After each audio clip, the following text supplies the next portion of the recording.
بسم اللہ الرحمن الرحیم۔ انوار رمضان۔ رمضان المبارک کے اعمال میں سے 18واں عمل شب عید کی عبادت کا اہتمام ہے۔ اس مہینے کا ایک ایسا عمل جس سے اکثر لوگ غافل اور بے فکر نظر آتے ہیں وہ عید الفطر کی شب کی عبادت ہے۔ عید کی تیاریوں کے نام پر بکثرت لوگ شاپنگ مال اور مارکیٹس میں یہ عظیم اور بابرکت رات گنوا دیتے ہیں، حالانکہ یہی تو وہ رات ہے جس میں تمام رمضان بھر کے اعمال کی مزدوری دی جاتی ہے، اجر و ثواب کے خزانے، مغفرت و رحمت کی بیش بہا دولت بکھیری جاتی ہے۔ کس قدر محرومی اور خسارے کی بات ہے کہ پورے مہینے روزے رکھ کر جب اجر ملنے کا وقت آئے تو انسان اس سے اعراض کرنے لگا جائے۔ یہ تو ایسا ہی ہو گیا جیسے کوئی دن کام کرنے کے بعد شام کو جب مالک کی جانب سے اجرت ملنے کا وقت ہو تو مزدوری لینے سے انکار کر دے۔ اس لیے اس رات کی قدردانی کرتے ہوئے اس شب کو قیمتی بنانا چاہیے اور اس اجر و ثواب کے حصول کے لیے مشتاق ہونا چاہیے جو اللہ تعالیٰ کی جانب سے بندوں کو دیا جاتا ہے۔ اس شب کے فضائل کے لیے شب عید کے فضائل کا عنوان ملاحظہ کیجیے۔ 19واں عمل صدقۃ الفطر ادا کرنا۔ عید الفطر کے دن کا ایک اہم حکم صدقہ فطر کا نکالنا ہے، جو رمضان کے اختتام پر نکال کر بندہ اپنے روزوں کے اندر ہونے والی تقصیرات اور کوتاہیوں کو اللہ تعالیٰ سے معاف کراتا ہے۔ حضرت جریر رضی اللہ عنہ سے نبی کریم صلی اللہ علیہ وسلم کا یہ ارشاد منقول ہے، رمضان کے روزے آسمان اور زمین کے درمیان لٹکے رہتے ہیں جنہیں صدقہ فطر کے بغیر نہیں اٹھایا جاتا۔ الترغیب والترہیب 1653۔ صدقہ فطر کے فوائد۔ صدقہ فطر کے فضائل ذکر کیے جا چکے، یہاں اجمالی طور پر اس کے فوائد ملاحظہ کیجیے۔ ایک، صدقہ فطر کی ادائیگی سے روزوں کے اندر ہونے والی تقصیرات اور کوتاہیوں کی تلافی ہو جاتی ہے۔ نمبر دو، غرباء و مساکین کے لیے کھانے کا انتظام ہو جاتا ہے۔ ابو داؤد 1609۔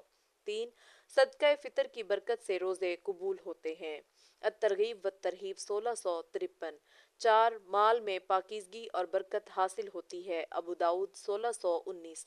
پانچ، دنیا و آخرت کی مشکلات میں آسانی ہوتی ہے۔ مجمع الانہار 1، 226 صفحہ۔ 6، کامیابیاں حاصل ہوتی ہیں۔ مجمع الانہار 1، 226 صفحہ۔ 7، موت کی سختی اور عذاب قبر سے نجات ملتی ہے۔ مجمع الانہار 1، صفحہ 226۔ 20واں عمل عید الفطر کے دن خوشی منانا۔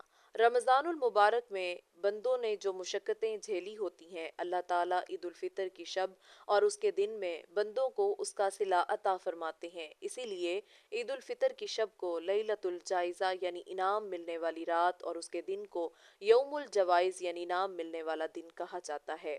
اسی انعام کے ملنے پر بندوں کے لیے یہ خوشی کا دن ٹھہرا تاکہ بندے اللہ تعالیٰ کی جانب سے ملنے والے عظیم صلے پر خوشی منائیں، اور یہ خوشی کا دن مذہبی تہوار کی حیثیت رکھتا ہے۔ چنانچہ آپ صلی اللہ علیہ وسلم نے اس دن کے بارے میں ارشاد فرمایا، ھذا عیدنا، یہ ہمارا عید کا دن ہے۔ بخاری 952۔ عید کی سنتیں اور مستحبات۔ ایک، عید کے دن جلدی جاگنا تاکہ جلدی تیاری کر کے عیدگاہ پہنچا جا سکے۔ دو، غسل کرنا۔ تین، مسواک کرنا۔ چار، اپنے کپڑوں میں سے عمدہ اور اچھے کپڑے پہننا، خواہ نئے ہوں یا دھلے ہوئے، البتہ سفید کپڑے بہتر ہیں۔ پانچ، خوشبو لگانا۔ چھ، عیدگاہ میں نماز عید ادا کرنا۔ سات، عیدگاہ جلدی جانا۔ آٹھ، صدقہ فطر نماز سے پہلے ادا کر دینا۔ نو، عیدگاہ پیدل جانا۔ 10، آنے جانے کا راستہ بدلنا۔ 11، عیدگاہ جانے سے پہلے طاق عدد میں کھجوریں کھانا۔ کھجور نہ ہو تو کوئی بھی میٹھی چیز کھائی جا سکتی ہے۔ 12، وقار و اطمینان کے ساتھ جانا، جن چیزوں کو دیکھنا جائز نہیں ان سے آنکھیں ہٹانا اور نیچی نگاہ رکھنا۔ 13، عید الفطر کے لیے جاتے ہوئے عیدگاہ پہنچنے تک راستے میں آہستہ اور عید الاضحیٰ کے لیے جاتے ہوئے بلند آواز سے تکبیر کہتے جانا۔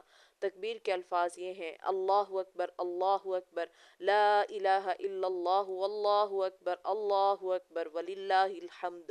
14، عیدین کی نماز سے واپس آنے کے بعد گھر پر 4 رکعت یا 2 رکعت نفل پڑھنا 4 رکعت افضل ہے۔ عالمگیری 1، صفحہ 149 150، شامیہ جلد 2، صفحہ 168۔